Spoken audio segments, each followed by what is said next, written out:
Hi, guys. Welcome, Emily, was what I was saying. And I was asking it, were you doing any of these fabulous, did you do any of these fabulous excursions on your Alaska sailing? I mean, I wish I could have gotten in on that Glacier-itas. That sounds amazing. Nice. That's definitely on the list for next time.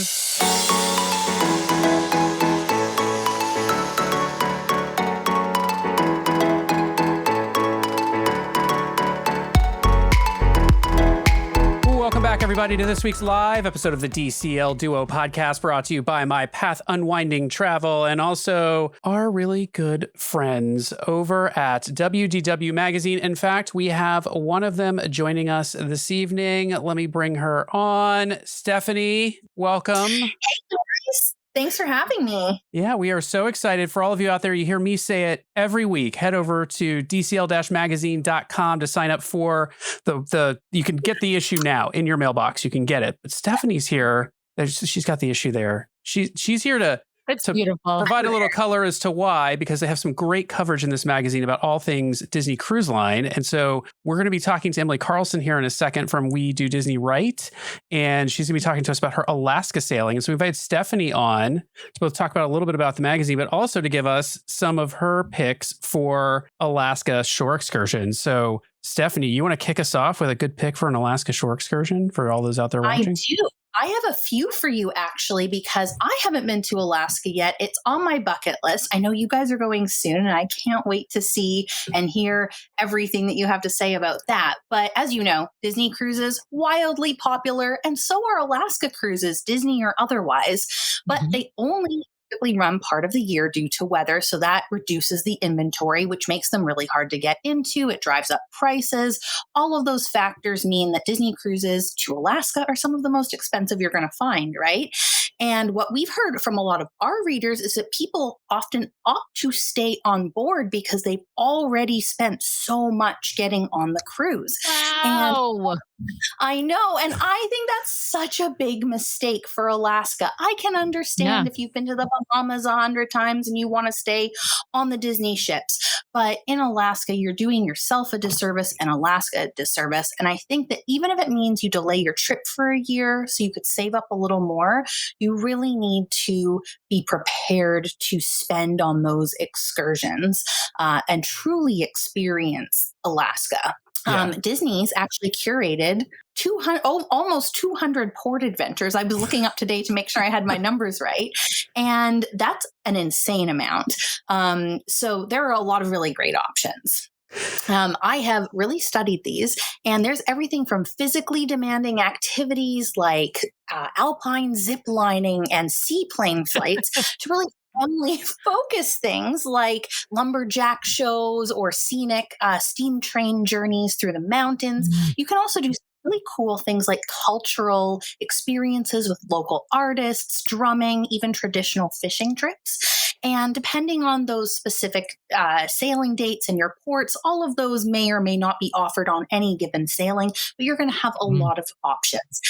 Now, just like Alaska's pricey, those excursions are pricey. So they really start from $49, not too bad, and they go up to close to $6,000, which is very expensive. You know, maybe not if you're in the concierge level and money is no object, but I think money's an extra. I think money's an extra object when you're in the concierge level. But yes. Well, she's talking about like if you want to do like a private fishing boat excursion with the folks from the Deadliest Catch, right? Like, and you want just your family on that boat, like that might cost you, you know, or a private seaplane excursion, private helicopter excursion. Those are expensive. And a lot of times those prices are not per person; it's for a group. So if you fill it up, it actually might be a pretty good deal. But most of the excursions that I found actually sit between $200 and $400. And so I came up with 3 suggestions that I think are very uniquely Alaska. It's not something that you can do elsewhere, like riding a Segway or a cable car or panning for gold, that these are things that are very common in many tourist destinations. But that being said, if you do have activities that you love, like going on a pub crawl or going snorkeling, and you do that everywhere that you go in the world, you should do that in Alaska for sure. It's going to be different there. But I think that reaching outside of your comfort zone, especially in Alaska, especially with Disney, you know Disney's going to take care of you. It's not going to be unsafe. It's not going to be too scary. I think that that's a really great chance for you to expand your horizons. So I have 3 suggestions for you, and they're in no particular order. The first on the list, which will probably not surprise anyone who knows me or reads the magazines, is that I'm going to suggest a very special animal encounter. There is a dog sledding summer camp, and that's one of the few different canine activities you can do. But it allows you to not only have the sledding experience, but you get to have up close and personal time with the Alaskan Husky pups as you help them get their socialization in before they're fully trained to be sled dogs. You're going to learn a little bit about the gold rush and a lot about the animal husbandry that the mushers,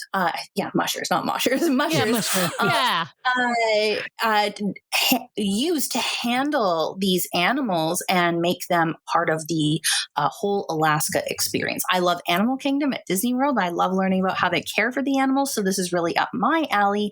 And I think this one has it all. It has thrills, scenery, and that dopamine hit of, snuggling some puppies. Who doesn't love that? It's only I love 2.5 puppies.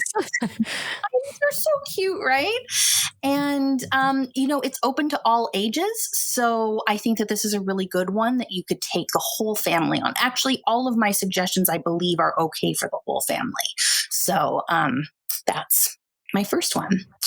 My second is...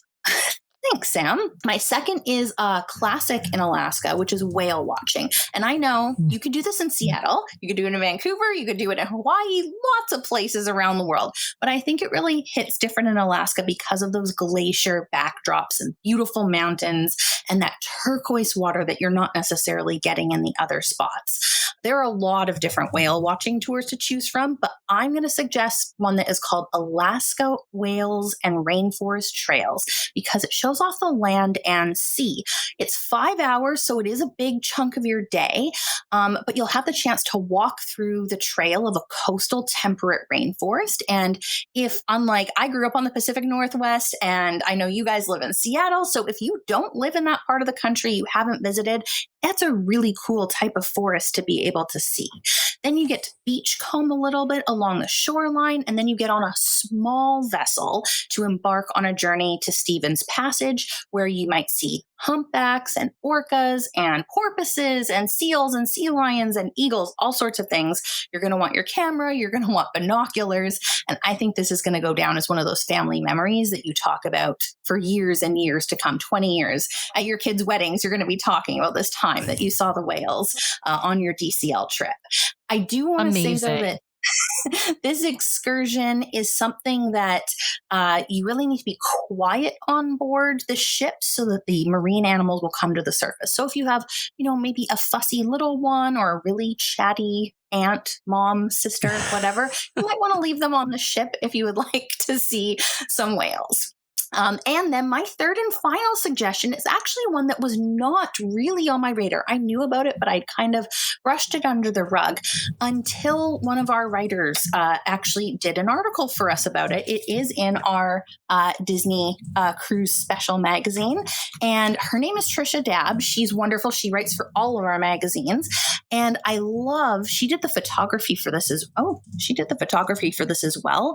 And I was just so impressed because usually she only does writing for us, but these Alaska pictures, they just take themselves. They're so gorgeous. It's gorgeous. And yeah. They show off the scenery and those turquoise waters we were talking about. And I won't spoil everything in the article, but Trisha really takes our readers on this story of the journey of going to an Alaskan glacier, which is probably one of, if not the most popular thing that you can do on these trips, whether you stay on the ship to view from the ship or you do an excursion. So she did a port adventure called the Glacier Explorer, and it takes up 2.5, 3 hours of your day. And what you do is you sail. Well, in her case, it might be different for other people depending on where your ship is sailing, but she sailed in the Endicott Arm, and she got on a small boat that came and tethered itself to the Wonder. And then that took her for an up close look to Dawes Glacier, about 1/4 of a mile out. That's as close as you can legally get. And she had about 100 other guests with her on that boat. She described so beautifully how she could see the details from the icy peaks and so many shades of blue coming through the ice, and the sound of the white thunder, which is that phenomenon of the ice shifting and you can hear it. And she was even lucky to see a piece of the glacier break off in an ice calving event. And she said it was just incredible.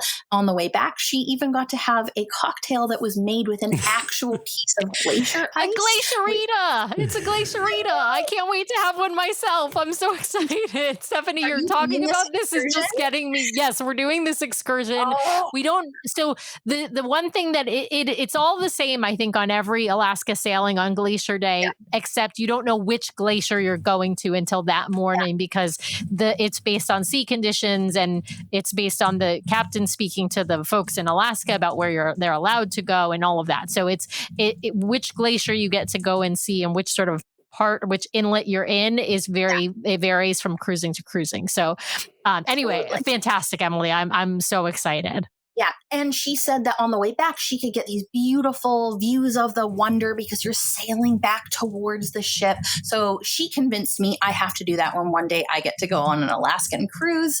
But like I said, there's an article in our magazine, and if you want to get it, there is a 10% off coupon, DCL Duo, on our website, www-magazine.com, if you want to get that or any of our other things. But it's really worth a read. It's a very special article, and I'm so glad that she brought it to us. Well, Stephanie, great recommendations. Love this. We always highly recommend the magazine. Appreciate you supporting our show in these live episodes. But magazine is fantastic. I would probably A, subscribe, and B, recommend it, even if you weren't. So I just want to put that out there for people. We don't recommend things that we don't like ourselves. So I do, before you go, want to bring and introduce in Emily Carlson, our guest for the evening, who is going to be talking about her fabulous Alaska sailing. Hi, guys. Welcome, Emily, was what I was saying. And I was asking it, were you doing any of these fabulous, did you do any of these fabulous excursions on your Alaska sailing? I mean, I wish I could have gotten in on that Glacier-itas. That sounds amazing. Nice. That's definitely on the list for next time, for sure. We saw people getting on that boat and going off and having quite the adventure. And that is definitely on the to-do list for next time. Nice. Well, Stephanie, thanks again. We're going to hold on to you for a minute, though, as we shift into our news segment here. We forgot. It's been a little bit. So it's been 3 weeks ago, but there was a news item that we forgot to talk about on the air, which is Mayor Werft put out their slate of ships for Disney, the hull numbers and the anticipated gross tonnages for these ships. And it included the what is called NN, no-name ships, 3 of them on the roster, giving them the hull numbers 733, 32, and 31. So sequential, unlike wasn't it the Treasure that has a hull number after the Destiny? Yeah. Correct. The Treasure, because the Destiny was ordered apparently before the Treasure was ordered. I think it was, from what we heard, it was the Mayor Werft had an open slot and said, "Hey, Disney, you want this open slot?" And it turned out to be the Treasure. So it was the Destiny was actually ordered before the Treasure. And that's why her hull number is a lower hull number than the Treasure's, which is funny because why didn't they just move up I don't know. Anyway, I don't know why they didn't just swap once you're them assigned out, a number, you're assigned a number. All right. And then they've also got the Oriental Land Company's no-name ship on here as hull number 722. They also gave us the delivery dates. So delivery date of the OLC's new Wish class ship is in 2028. That will be preceded. I forgot there is another no-name ship on this list, which is the 4th in the Wish class for Disney Cruise Line, which will be delivered in 2027, hull number 723. So again, that's interesting. It's being delivered ahead of the OLC ship that has a hull number afterwards. This is boggling my mind. And so Oriental Land Company will get their ship in 2028. The next Wish class ship for Disney Cruise Line coming out in 2027. And then as we sort of suspected, one ship a year after that in the new class of ships, 2029, 2030, 2031. Well, and remember the OLC ship, even though it's going to be fiscal year 2028, it's actually not going to be sailing until calendar year 2029, I believe. And so the meaning Disney will get the ship probably the end of 2028, and then it will probably, maiden voyage in early 2029. We don't know exactly when, but that's based on the information that was put out previously. And so just to put this in perspective, they've also given us the gross tonnage of these ships. We don't know the hull length of the new ships yet. We just have the gross tonnage and passenger count. So starting with the biggest boy on the list, the Disney Adventure here, she has a gross tonnage of 200,000 tons. Gross tons, with a passenger load of 6,000. And so to move down in class to the Wish, you lose 60,000 tons. You're at 140,000 tons, and you lose 2,000 passengers, 4,000 passenger count on the Wish class of ships. When we come down to the Dream class, you lose 10,000 gross tons. So you're 130,000 tons, 4,000 passengers, same passenger count, which we know the Wish class was actually made slightly larger, more to accommodate the fuel, the fuel tanks they needed than anything else. When we hit the new ships, you're cutting the Adventure in half. These are 100,000 tons, gross tons, and they only accommodate 3,000 passengers. And so that is half of the Adventure, 1,000 passengers left or less than the Wish class. I don't have the gross tonnage. I'm going to look up the gross tonnage while we're sitting here for the Magic class of ships.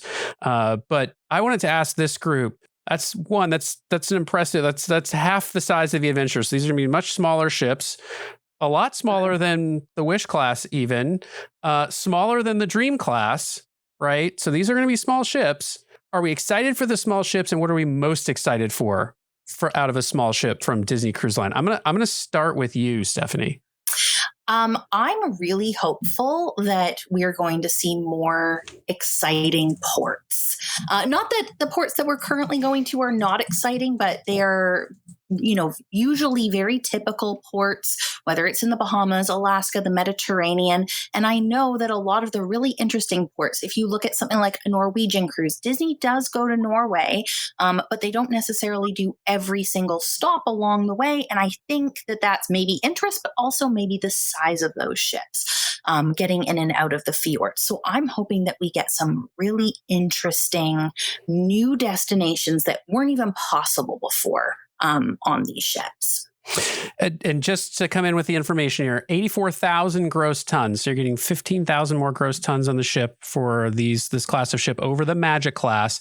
Magic class has a maximum capacity of about 2,700 passengers. So you're getting about 300 more passengers on board. So not a huge difference to put in the scheme of things. So Emily, what are you looking forward to out of these new ships? Well, I don't know. What I can't help but wonder, is maybe we think that one of the classic ships would be retiring and perhaps they are updating in the fleet? Is that possible? I mean, they've been around for quite some time. I'm not really sure what the lifespan is of a cruise ship, but that definitely is interesting to me because, now they're going to bring the Magic over there. I don't know if maybe one of them is going to be put out. I don't know. To pasture. I wonder about. So I'm gonna answer and say I think not immediately, and the reason I think not immediately is because Disney has said 13 ships, right? And so they can't say we're gonna have 13 ships and then say, oh no, now we only have 11, right? They can do whatever they want, Sam, but yes. Well, right. But I mean, I think that we're going to a lot of things and then do the opposite. Right. True. I think what we're going to see is the next ship announcement is going to be the replacement, but I wouldn't be surprised if it's exactly the same class as whatever's coming out, right? So this new class of ship that we're going to get, I wouldn't be surprised if the replacements Magic and the Lure eventually in this new class. I'm going to say ship 4 and 5 of the new class rather than ships number 1, 2, or 3 of this new class. That's my guess. But what I'll jump in and say, what I'm looking forward to the most is I want Muppet theming. Give me more Muppets all the time. Muppets Day at Sea, of course, we want too, but I want Midship Detective Agency. And just in case, I want because I've heard people say, "Well, when you do that kind of stuff, and Disney can't do it because they're afraid that you're going." Disney, I am on this show, royalty free, perpetual license for this idea, which you've probably already had. All right, so just make it happen. Let's do it. Just make it happen. I don't care where the ship goes. I'll be we can be doing staycations at sea. Yeah, all Muppets all the time. I don't care. And Waldorf in the balcony of the main theater. That's what we need on this ship. So good. That would be. We'll bring Muppet Vision 3D on the ship. It'll be revived. I hear they got some props available now. So there you go. Yeah. Repurposed. Yeah. I don't really have anything to add here because I think the ports are the thing that I was looking forward to the most. And I guess I'll say what I love. What I love is that they're going smaller. They're not just following the trend of getting bigger and bigger and bigger. And I think people love these intimate ships. And I think something the size of the Magic and the Wonder is needed. I agree. I don't think they're going to retire Magic and the Wonder immediately, but I won't be surprised if they say we're going to build 2 more in this fleet. I can only hope that if they do retire the Magic and the Wonder, they send them both on like an around the world jaunt for one last hurrah before they beach them in someplace in India to be torn to scrap. I also hope, I kind of hope that I wouldn't mind if they announced that they were retiring them early and pulled some stuff off of those ships to put on the new ships. I'd also love to see them reuse the names. I'd love to always have a Magic and a Wonder in the fleet. So I know Carnival's done that. Other cruise lines have done that. I'd love to see them, reuse the names for those 2 ships. So yeah. Yeah, I would love to have a Magic 2 and a Wonder 2. I don't want them to just be Magic and Wonder. I want them to be Magic 2 and Wonder 2. I just want them to be Magic and Wonder. There's nothing stopping them from just naming them the same thing. That's what people will just colloquially call them, but I want it to be officially the 2. Magic plus Wonder plus. Yeah. Disney Band Plus. Well, hey, Stephanie, before we let you go, I meant to say, AJ Parker left a comment here for you. Said, we loved the flow test issue of the WDW magazine. So thank you. Thank you, AJ, for that. Thank you so much, AJ. Yes. Thank you for that. But Stephanie, we will bid you adieu as we shift into talking about Alaska with Emily. Thanks so much for coming on. Thanks for sponsoring the show. And we'll see you soon, I'm sure.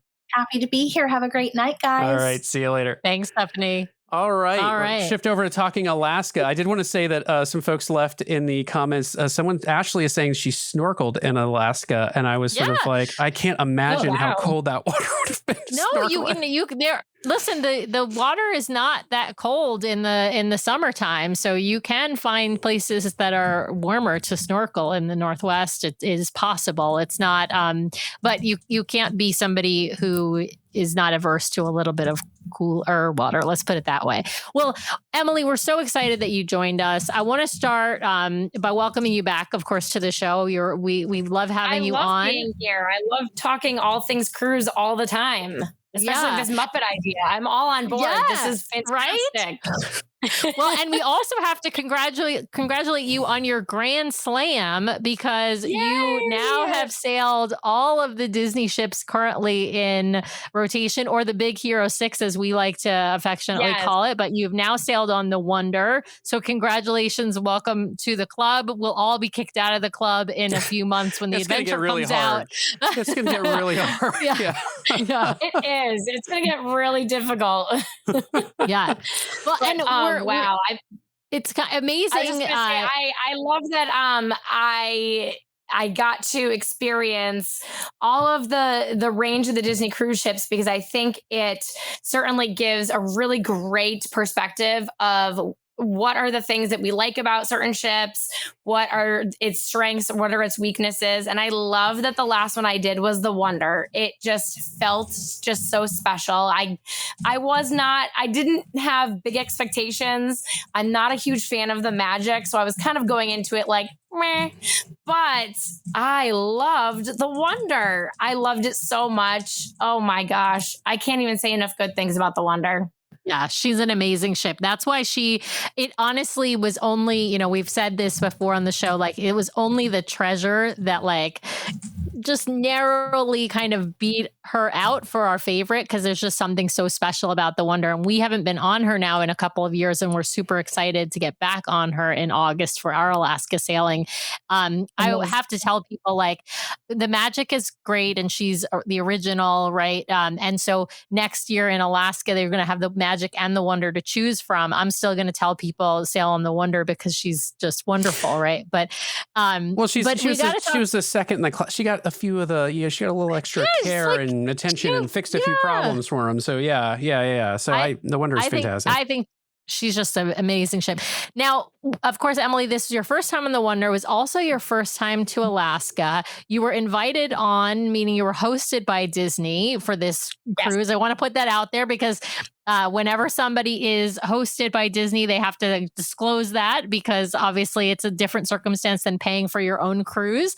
So you were invited on, and you and your whole family got to go. Your husband, your 2 kids, all 4 of you got to go on this cruise. Is that right?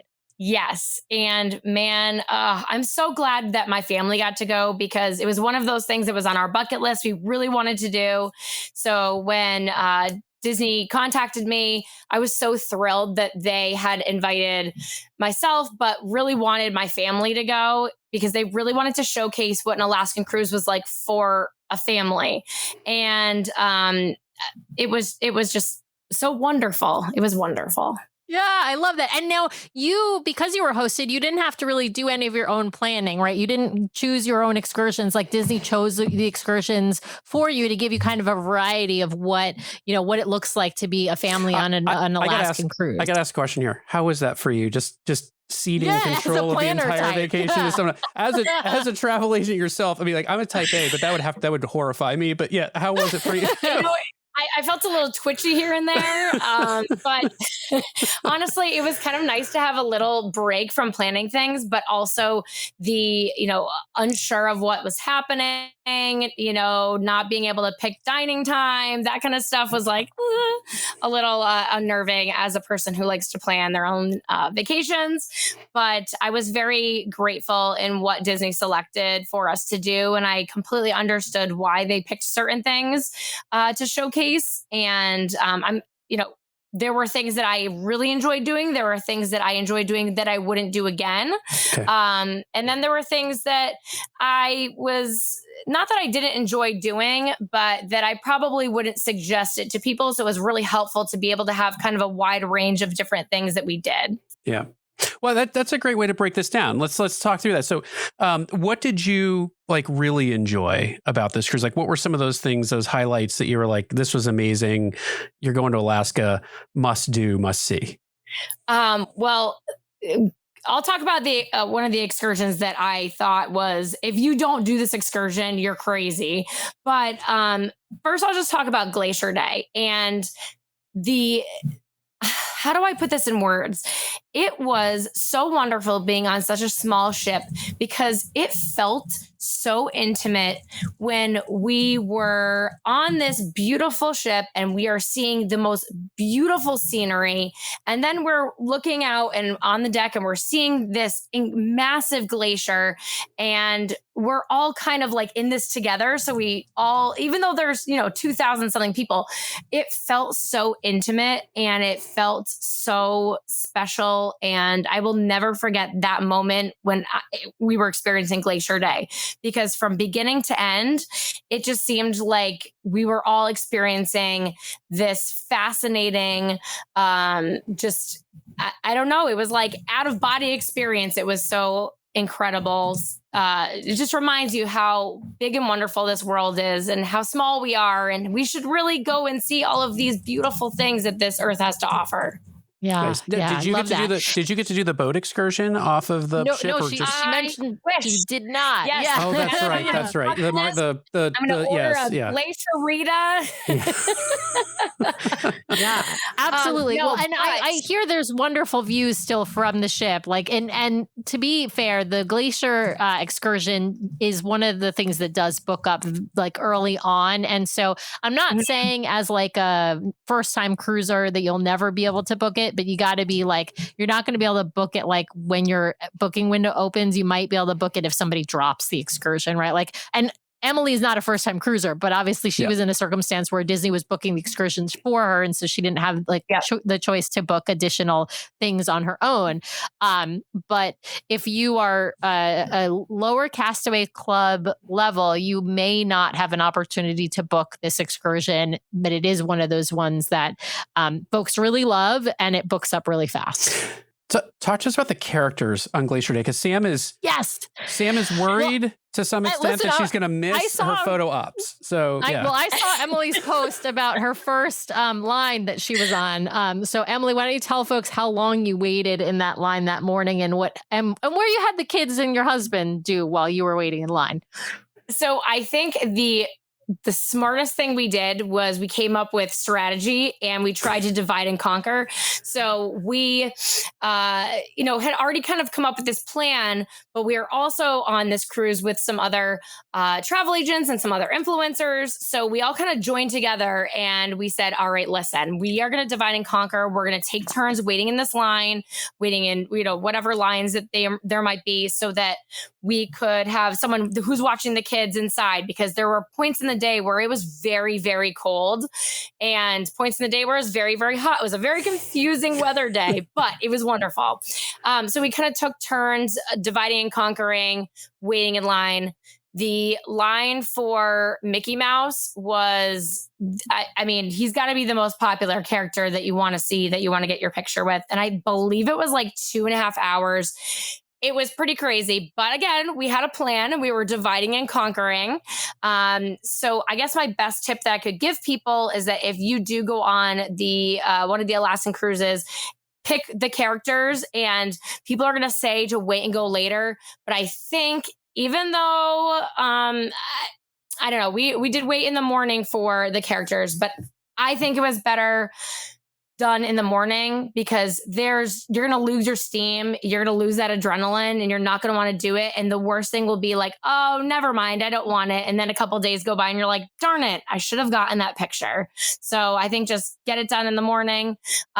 Make sure that you're there within that 10-minute time span that they have listed on the Navigator app, because they will cut the line off right at that 10 minutes. And then you are out of luck, and you can just meet the next character. So they will let the line just build up for that block of time, and then cut it off, which, I was like, oh, geez, I feel bad. What if these people try to join the line? No, they will make sure that you know what character it's for. You're not going to stand there and wait and then not be able to meet whatever character it is that you want to meet. So I think that Disney did a great job communicating all of that. It was very easy.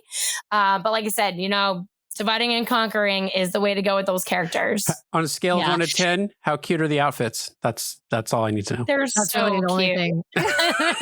It's a 10. So it's cute. A 10. And, they do have the characters that are in their Alaska outfits later on in the week. So you can get your picture still with them, but it's not out on the deck, and there's not that beautiful background. So it is so worth it. That's why people want to get that shot of the background, because otherwise you're just going to get the cruise ship background, which is also nice too, but nothing compared to like this beautiful mountain and all the greenery and the glacier in the background. You just can't beat that.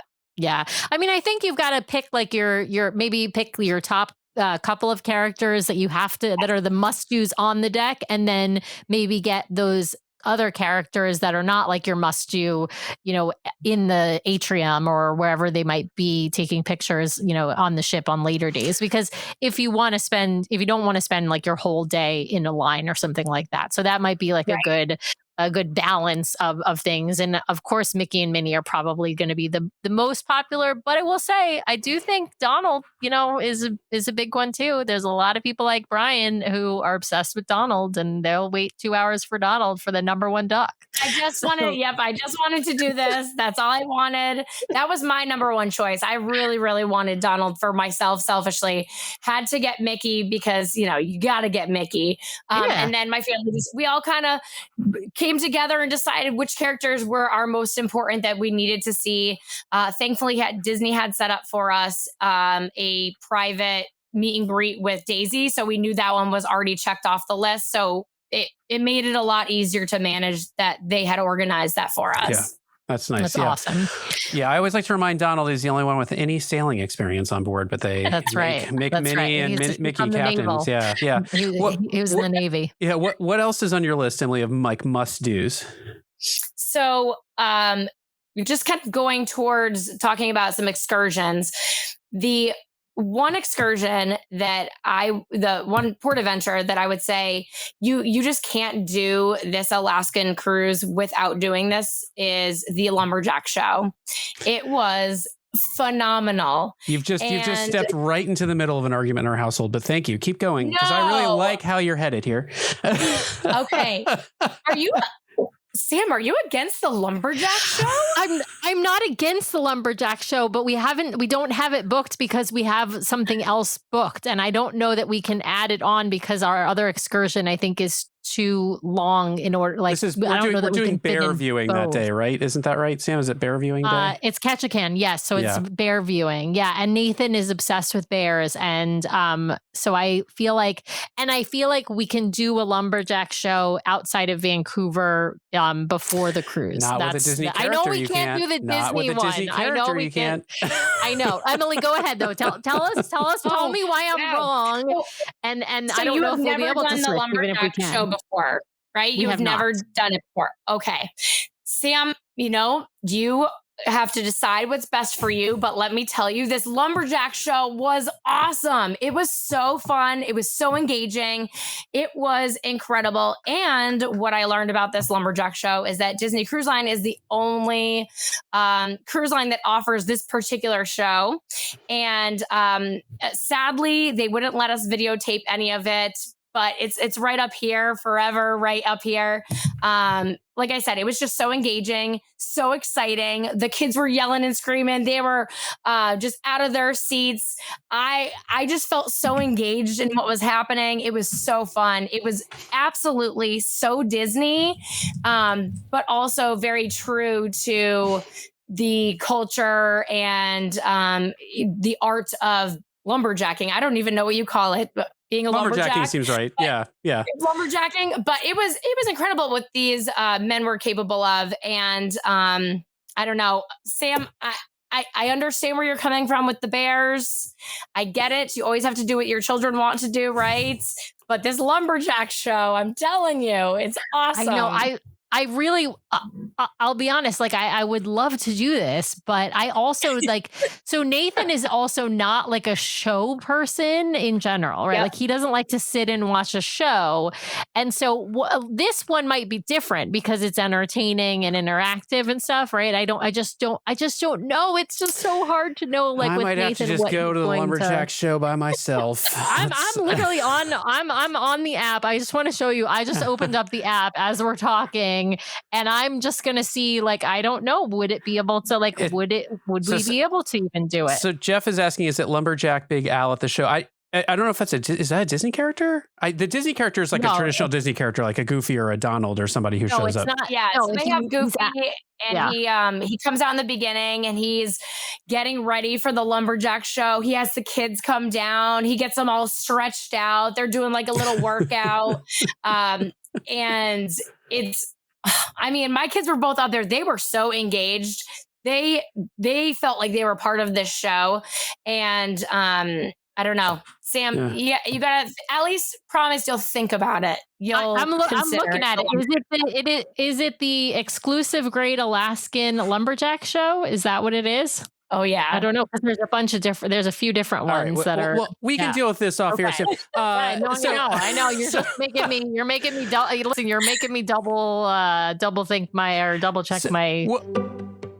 Are you listening to our show because you want to make the most out of your next vacation? Great news, the fabulous team over at My Path Unwinding Travel can help guide you so you don't miss a thing. Their team of professional travel advisors are caring, knowledgeable, and experienced. It's why we use them to book our own travel. My Path Unwinding Travel is an authorized Disney vacation planner, which means they are recognized by Disney for their expertise and service. They have sailed on all the Disney ships, including in concierge, visited the theme parks, adventured with Disney, relaxed at Aulani, and so much more. Whether it's a Disney cruise, a theme park vacation, or Adventures by Disney, or if you are looking to expand beyond the mouse, My Path Unwinding Travel will elevate your next vacation planning experience. Even if you have already booked, reach out for a complimentary consultation to make your vacation even more magical. Ready to talk to the experts? Head over to mypathunwinding.com/DCL Duo or email dclduo@mypathunwinding.com so they know we sent you their way. Thanks, My Path Unwinding, for sponsoring today's show. Now back to the episode. What else is on the must-do list, Emily? So one thing that I really enjoyed that I thought was really cool was when we went to Icy Strait Point, and they had us signed up for a scavenger hunt. It was a family scavenger hunt. It was they took us through the woods. They told us different stories from I don't know from growing up that they had, passed on and learned about, and that explained different things in nature. The guide was very engaging, and she had the kids kind of looking at different plants. One of the plants was edible, so the kids were picking up the plant and they were able to kind of like try it and see how it tasted.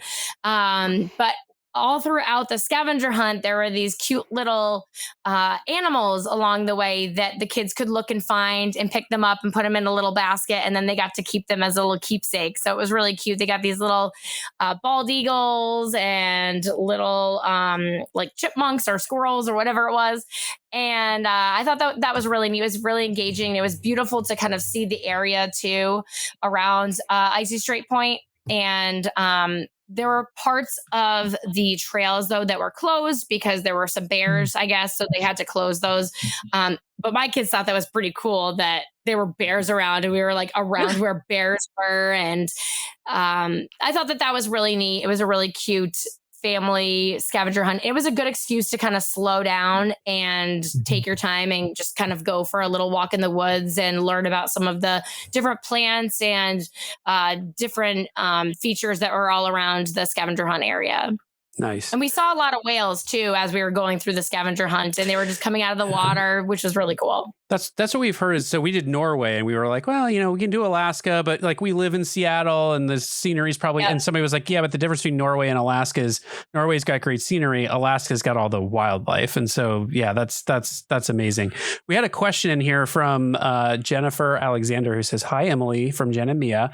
I know nothing can match the last night of our Memorial Day dream cruise, but how did your kids like Alaska versus Caribbean, and how'd they do with the time change?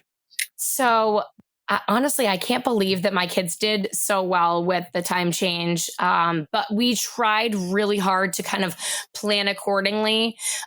We were a little bit limited to the flights because the only flight back to the Northeast was one at like 10 o'clock at night. So we booked a hotel for the day. We hung out, we relaxed. We tried as best we could to kind of get a nap in and prepare them. I think it took like about a day, and everyone kind of worked themselves out with the time change. It wasn't as bad as we were expecting.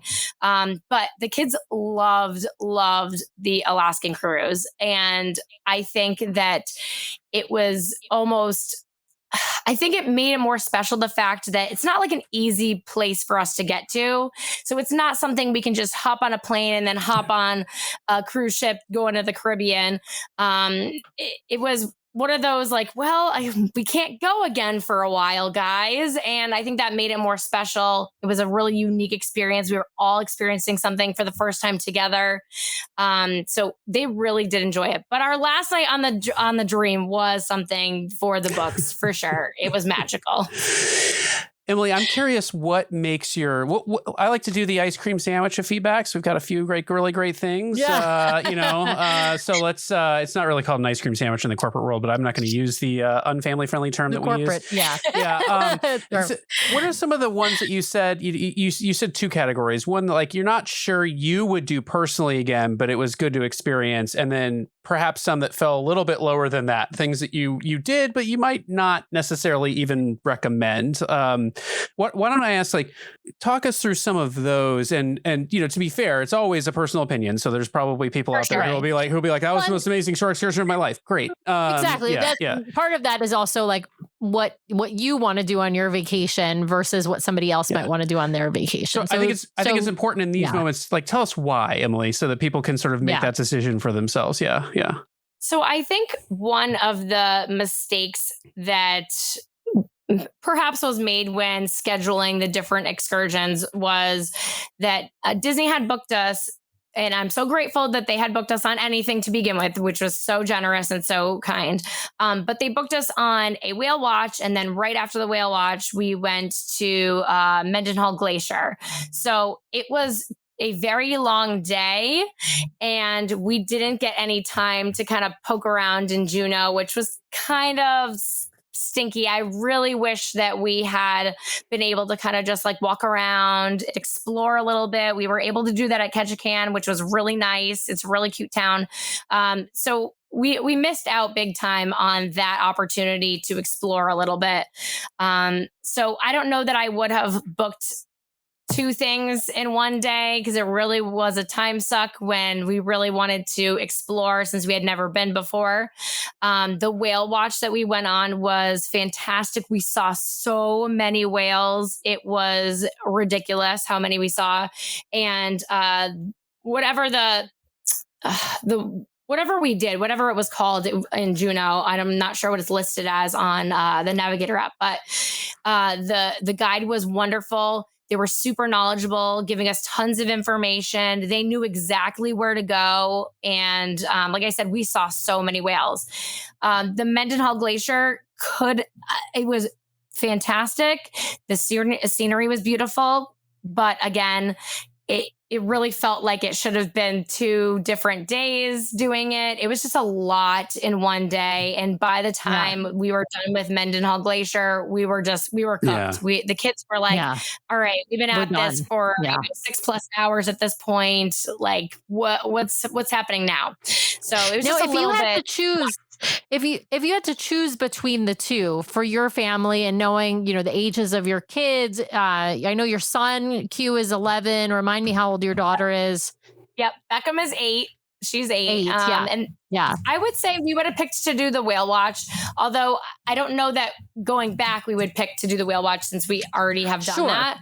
But they are animal lovers through and through. They absolutely love that kind of stuff. So that would have been more their thing that they would want to do. I would have picked to probably skip the whale watch since I'm from the New England area. I've been on a whale watch before, but my kids haven't. So, that's why I would pick that one. But I liked the scenery. I liked going to these different places and checking out what everything looked like that was so different from seeing things in the Northeast. So that's tricky. I think for next time, we will definitely make sure that we pick one thing to do. Yeah. So, I mean, that's more that we just had somebody on our time about like, don't overschedule yourself. She was saying that one of her biggest tips for new cruisers is like, don't like make time to relax and just kind of stumble into things. And so so less about the excursions themselves and more about just don't overschedule, which is always, I think, a good tip for sure. Yeah. What else? I think a lot of people would probably say that whale watching is one of those things you've got to do at least once, but you don't, it's not something you necessarily need to repeat. And so if you go back to Alaska, it makes sense that you would choose something different, I think, particularly in that circumstance. Yeah. And we were lucky that we saw whales around when we were just standing around in, Icy Strait. Like we saw whales just out in the water. So we didn't need to go on, any kind of formal excursion to see something like that. But, I mean, I think that what they picked, I understood what they picked and I had a blast with all the different things that they picked. One thing that was really frightening though, were we called them the Alaska Skyliners. And we went up in these gondolas up to the top. That was the most frightening thing. And Scott and I both were trying to keep our cool, but it was getting a little like we were sweating. We were getting a little nervous because it was so high and the incline was just it was very scary. It was very treacherous, we felt like, but we were like, oh, we got to play it cool for the kids. Probably would not do that again myself. Just because we got great pictures, great views, but man, that was scary. This is making me think, Sam, of last night when we walked to dinner. We walked over the freeway overpass. So, Sam, you're not allowed to get on the gondola. She was nervous about a fully enclosed pedestrian overpass over the highway. She was like, I'm going to walk down the middle because I can't be on the edge. And I was like, what do you think is going to happen here? It was fenced. Listen, Emily, it's fenced in. Like nothing can happen. You can't like go over, but I'm still like totally frightened. We're walking over what is in each direction a 4-lane interstate highway, right? Like we're talking, this is on I-405 in the Pacific Northwest for those who know it. So we literally walked across that and I'm like shaking. Like I would not have done that by myself. Thank God Brian was with me. Well, I'm scared of heights. I'm like, whatever. I mean, I've run down like ridge lines, that have like very narrow single track kind of stuff. And so anyway, I would love the gondola experience. What I would do it, but I would be terrified squeezing Brian's hand the entire time. Yeah. What's something that you would say I mean, the overscheduling aside, like, was there anything that was like a great experience for you and the family on board? Gosh, I don't know. I hate to be that person, but I feel like from beginning to end, the trip was just perfect. And all these different ways. Our servers were great. The cast members that were working were wonderful. Just every day that went by, we were like, well, this is our new favorite day now. So it was hard to pick at the end what day was our favorite because every day kind of just became like the favorite day. Well, how do you top that day? And just kind of going through this cycle. One thing I really do like about these Alaskan sailings and the itinerary that we had is that it was sandwiched of 2 at-sea days. So off of the embarkation, debarkation day. So it was nice to kind of have a day of nothing and then have stuff all sandwiched in the middle and then have a day to kind of get back together and another day at sea. And then you're getting off the ship. That was really nice. I appreciated that because nothing is worse than when you have a port stop, especially Castaway or something. If you're on the other coast and you're packing your room, it's just the worst. It is the worst punishment because it's a beautiful place and then you have to pack your room up. Yep, yes, absolutely. I'm curious about some of the shipboard experience. I want to talk about the Wonder, but I got to also ask you before we get there, you did some really cute like sweatshirts and matching stuff. And I got to like for your family and coordination. I'm trying to get my family to do that. So I got to ask you some just tips. Be fair. You're trying to get me to do it because Nathan's going to wear whatever you put on the bed for him to put it on. Out. Yeah, exactly. Yeah. That's absolutely true. He doesn't like to really dress up, but if I set out clothes for him to wear, he will put them on. Brian is another story. So tell me, like, one, did your family, did Q, Beckham, or Scott have any trouble with your planning their outfits for, I don't know, like Glacier Day or your matching sweatshirts that you were wearing on the other days?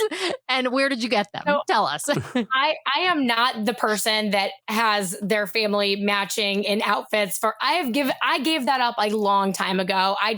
It's just become way too hard to coordinate. Nobody has time for that. I am not that person. Saying that, I was told a few things. Number one, my rule for embarkation day is that we always have to have some type of outfit that I have planned out for that picture because I don't know what I'm going to do with those pictures yet. I'm going to do something. So we're going to have some kind of matching something. So I went on Etsy for those babies. I just got, Alaska sweatshirts. Nothing too crazy. But I was told, and I forget who told me this, and it'll come to me probably after we're done. But I was told that I couldn't go to Alaska and not wear plaid or a vest. So I figured, you know what? If that's going to be on the list, I have to add that to the list and that will be our Glacier Day picture and that will be it. So really those are the only 2 outfits that we planned. I don't think Scott was very happy with me that I had him wearing a flannel and a vest, but you gotta do it sometimes, because I was like, guys, we got to do this for Disney. These will be great pictures. And everyone was thankful afterwards. What's funny is we live in the Pacific Northwest and I don't own flannels, Sam. So I gotta buy a flannel shirt just for the photo. I own flannels and puffy vests, and I actually just bought a new one at the outlet mall yesterday for Alaska, because the puffy vests that I have are a little bit too big on me. So I was like, and that's a good reason. Listen, I'm okay if I go down a size, I'm okay with that. So anyway, so and then you have tons of options. Yeah, and you'll have things to wear when you're on your Alaskan cruise. And speaking of clothes, I think one of the best tips is to bring layers. Layers are your friend. Mm-hmm. Make sure that you're packing for all kinds of weather, because we had days that were really cold and we had days that were extremely warm. Like I'm talking like high 70s was our day in Ketchikan. It was very, very warm. So going from Glacier Day, where it was ranging from in the low 60s to Ketchikan, which is 70, it was like 78 or something crazy like that. Layers, bring layers. Yeah. Layers are the front. Well, and this is actually like this reminds me, we had a conversation with our friend Tracy just the other day, and she saw a picture of us. This was yesterday. We dropped off our son at camp. We were wearing sweatshirts because it was 10 o'clock in the morning here in the Pacific Northwest. At 10 o'clock in the morning in the Pacific Northwest, it was 64 degrees. Okay. Mm-hmm. By mid-afternoon, by 4 p.m., it was 77 degrees. Okay. So we get swings in the Northwest. They get them in California as well. So on the West Coast, we get these swings. So it can be 20 degrees cooler when you wake up and go outside in the morning than it is in the afternoon. And so that's exactly why layers are important. Alaska is similar. You are going to have these big swings where it's cool in the morning and it's going to be cool after dark. And it might get warm in the middle of the day or the sort of the late afternoon. So that's exactly why layers are really important. You want to be able to shed layers and so that you are comfortable. Yeah. Well, let's jump on board. As I mentioned, I was going to say that's also why you see the prototypical is like the long underwear underneath the flannel with the vest on, because you can just start to shed. I'm going to give you one other packing tip. One we discovered as we were talking to someone we were recording with the other day, and she asked if they do laundry on Disney. I said, well, they have laundry, and she's like, that's a godsend for a place like Alaska, because you have these layers. You're going to want to wash t-shirts and that sort of stuff. Socks. I'm going to highly recommend bring extra socks, because if your socks get wet, wet, you're going to your feet get sweaty from walking around. Like just have some nice woolen sweat wicking socks, and you can just change them out. So Agree. Anyway, let's jump back on board and talk about the Wonder and what you loved, because obviously you loved the Wonder. We are constantly extolling the virtues of the Wonder and how wonderful she is, pun intended. But what did you love, Emily? Oh my gosh, I'm so in love with the Wonder. It's funny because earlier you were saying that until the treasure came along, it was no question. I still feel that if I had to rank my ships, I still feel that the treasure is my number one favorite. Only because I really do. I'm convinced that they somehow got in my brain and they developed everything that I'd like in a ship, and boom, that was the treasure.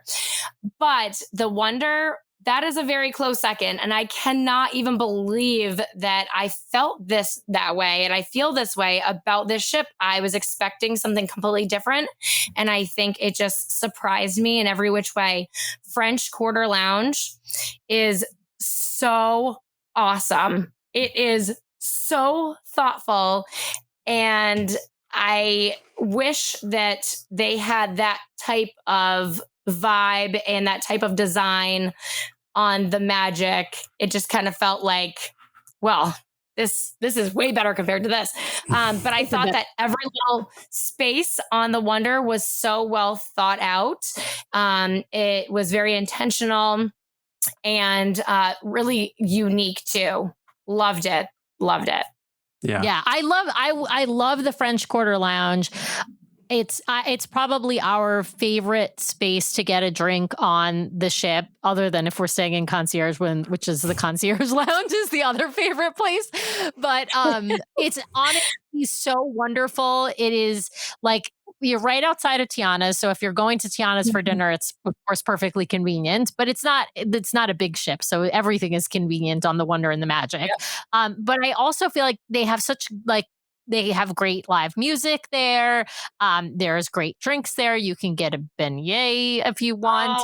The beignets. Not That's those, one thing right? that the treasure is missing. The treasure's missing that really good snack. The Wish has those beignets, and not saying it has to be a beignet, but what the treasure it has to be a beignet, I think, Emily. Yeah. I think it has to be a beignet. Beignets for everyone. Beignets for beignets across the fleet. Just not those Zeppelis, not those Zeppelis. Yeah, not the Zeppelis that they put on the Magic. But they do. And the other part I love about the French Quarter Lounge is because it's an open space, it is one of those spaces that allows kids to be in at all times. So it's not like the Cadillac Lounge or the other adult only spaces where kids are only allowed in them. Well, not at all, I think, in Cadillac, but there are others where the kids are allowed for certain daytime activities. Whereas French Quarter Lounge, you can have a nice drink and it feels like an elevated adult space, but it's one of those spaces where Nathan can be sitting with us and we can just be enjoying music together and family time. So I love that about the French Quarter. I also think the Wonder cable car was so cool. Oh yeah, that addition right at the end, and the fact that, of course, because Disney thinks of all the details, they have just the artwork that's on the walls near the cable car. But my kids spent a lot of time in that cable car. They thought it was the coolest thing. They were in there playing cards and drawing and making videos and just chatting in there. They thought it was really neat, and I thought it was a really cool addition to really make that space even more unique than other spaces that were on the ship. Yeah. I think the Wonder still tops my list if it's going to just be salmon eye sailing, because the adult spaces on the Wonder up on the pool deck are just so much nicer than anything on the Wish class ships. And I even find them nicer than what's on the Fantasy and the Dream, albeit they have like far fewer deck chairs, which makes that a little bit more complicated. Yeah. But I love those spaces. Emily, let me ask this as we sort of wind down here. Would you do an Alaska cruise again? Like, do you think that, so, a lot of times we get questions from I thought he was going to ask the controversial, would you do it on another cruise line? But anyway. That's where I'm headed. That's where I'm headed. Never. No, that's where I'm headed, though, because we get, I'm sure you get this as a travel agent too. Like, Disney is very expensive for Alaska. There's a lot of other lines that have been doing Alaska for a long time. Princess, Holland America, Norwegian. They sail out of Seattle, which sometimes makes it just maybe a little easier, that aren't as expensive, but, they don't offer a lot of these like really cool Disney touches for the, Disney enthusiasts out there. What do you think is after experiencing it yourself, like, what do you think about the value proposition of Disney in Alaska overall? And like, are there clients you'd say must do Disney? Are there clients who maybe you'd say, Disney's really, really nice, but maybe be open to a different cruise line experience too? So have it being my only experience doing Alaska was with Disney. I thought that the value was there. I thought it was very distinctively Disney, but it was also, it kept true to the culture. It was educational, but also really fun. And I think that if anyone has kids, if you have kids, you have to do Disney. Yeah. I have sailed other cruise lines and not Alaskan cruises, but there's just really nothing compared to the way that Disney knows what kids want and need, and they deliver, and they are really, really good at that. There's just, how can you compare that? And I look at it too as, sure, it might be a little bit more expensive, but if I'm thinking about it, like in the idea of like childcare, and my kids are going and they're making friends and they're engaged in these different activities, and my kids are kids club kids. They love it so much. Q loves Edge. It's really great for them. They're socializing. It's awesome for their self-esteem. They feel good about what they're doing and the activities that they're doing. They're making connections with all of these different people. I think that is so worth it. That itself right there, that's what's worth it to me. So if somebody has a family, if you've got little kids, and I say little kids, but if you have kids in general, even those kids that were going to Vibe, there were whole pods of these teenagers just walking around the ships together and doing activities. They were mini golfing in the atrium. There was just so much for kids to do. Like I said, I think that is what makes me okay with the price, because I know that I'm getting so much for what it costs. Yeah. Well, and I think the other thing to consider here is, not all the cruise lines send the newest ships to the West Coast or the newest ships to Alaska. Now, the Virgin's going to be sending their newest ship up there next year, but not all of them do, which means the amenities, I think, to your point, for kids are sometimes much more limited because, the older cruise ships for something like Princess or Holland, like they're not geared toward kids. And, I also think Disney has well-maintained their ships. So if you're talking about an older fleet, like I'd rather be on the Wonder from an older fleet standpoint than some of like an older Royal Caribbean ship, to be perfectly honest. And also look, Alaska is the star of the show here. So I think having those Disney touches within the boundaries of Alaska are just really, it's once in a lifetime. So if you're like at all a Disney fan, like you're not going to get this anyplace else. So yeah, right. I think that's a good point. Yeah. And I will say too that a lot of people ask if Disney cruises in general, not just Alaska, but like Disney cruises in general, like, is it like overly Disney? And I would say, no, it's absolutely not. It's as much Disney as you want it to be. Yeah. So every time you walk down a hallway, you're not seeing characters coming out at you all the time. It is really, honestly, as much Disney as you want it to be. There's something for everybody. So if you're not a huge fan of characters or any of that kind of stuff, then just you choose to go on a different path, and that's okay. If you like that stuff, there's so much to do. So it's really a cruise for everybody. And you don't need to be a huge Disney fan in order to appreciate what's going on. Yeah. Absolutely. I totally agree. I will say if you're a Disney hater, don't go on a Disney cruise. But if you are probably not listening to this podcast, so that's good tips, Tim. Someone who's a Disney hater. There's no I agree with you, Emily. I don't understand people who are, but there are some people out there. In fact, one of my coworkers is, and like it's funny because I have, he knows I have a Disney Cruise Line focused podcast, and so it's one of those kind of funny things. But he's like kind of anti parks and cruises and all of the Disney things. And so, but I do think there is a person who a Disney cruise is not for, but I think if you are at all Disney curious, you don't have to be a hardcore. There are things for the hardcore fans, as Emily points out, particularly the Treasure is really great for the hardcore Disney parks fan. But I think in general, these Disney touches are just wonderful. My mom is not a big Disney person and she's not a big cruise person, but she is more excited for this Alaska cruise than she is. So what are we doing? What are we doing with her?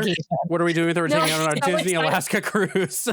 we took her. Listen, we took her on a Disney cruise, and she really enjoyed it. She thought the service was wonderful. She thought the food was wonderful. The entertainment was wonderful. Would she go out and seek another cruise? No, because cruising is not really her thing. But she's really always wanted to go to Alaska, and she's very excited to do it on a Disney cruise with us this summer. So I absolutely think that if you're, like I said, if you appreciate Disney or you're Disney curious or you're diehard Disney, then, Disney is for you, whether that's in Alaska or elsewhere. Now, Brian did ask another question that I had interrupted. So I'm going to ask it again, Emily.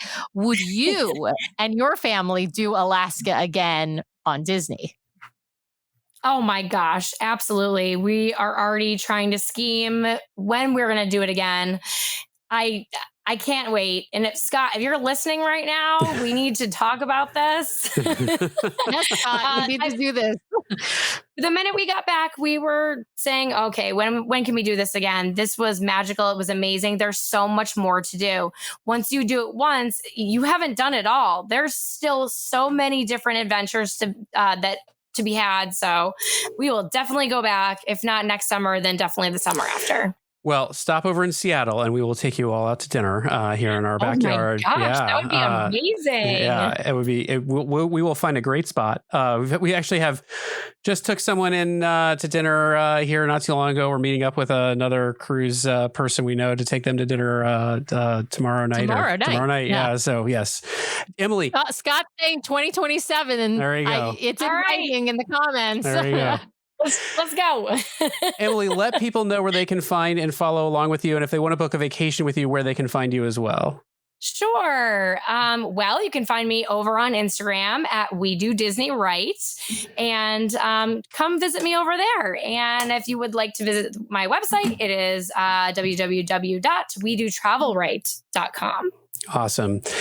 Well, unfortunately, we have some bad news to share, which is we will not be back next Monday or the Monday after. So I unfortunately have a work conference next week, and because of this new live streaming platform we're on, I have to be here to produce the shows, and unfortunately I'm not going to be. So I don't know how to use it yet. Really, that's just what it boils down to. And I don't have it on my computer because it's apparently something a little finicky for us. It's been a little finicky for us. And then the week after, we are actually going to be out sailing ourselves on Virgin Voyages with some friends of ours, and so we will be back in 2 weeks. 3 weeks, I guess it is now, right, Sam? 3 weeks. We will be back. Correct. 3 weeks from today. Yes. Which I will give you the date.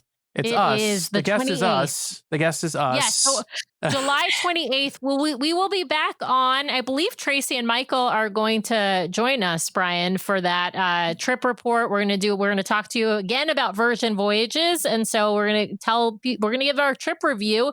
And of course, Tracy and Michael have not been on Virgin Voyages ever before. So you'll hear from them as well. So join us live. Don't worry, we will have episodes for you in the meantime, even though you will not have us live.